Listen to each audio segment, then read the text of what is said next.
quoi à dire sur mon gilet, toi? Magnifique, j'ai le même. Ouais, donc j'ai acheté mon gilet chez Zara Femme. Qu'est-ce qu'il y a?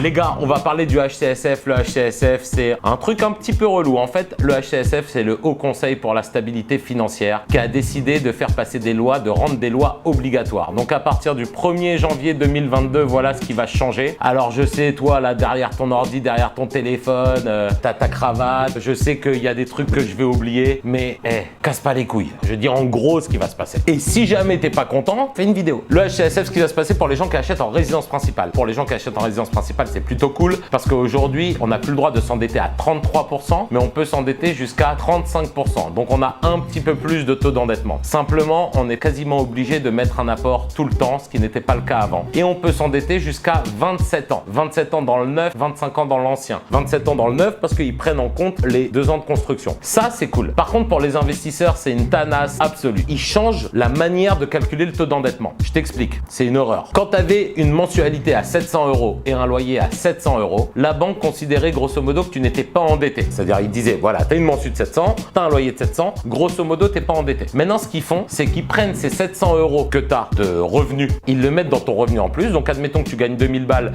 tu as un loyer à 700 €, ils considèrent que tu gagnes 2700 €. Mais les 700 € de crédit, ils le mettent dans ton endettement. Et ce qui se passe, c'est que tu es endetté 2 fois plus. Donc, en gros, quand tu es investisseur, maintenant, ils changent le moyen de calculer ton endettement. Moi, qui suis endetté à 42% ou 43%, dès le 1er janvier 2022, j'ai le même nombre de biens, tout pareil, les mêmes mensus, les mêmes revenus, tout pareil, mais je suis endetté à 70%. Donc mon gars, si tu dois te décider, décide-toi tout de suite parce que à partir de l'année prochaine, ton taux d'endettement il va changer, frérot.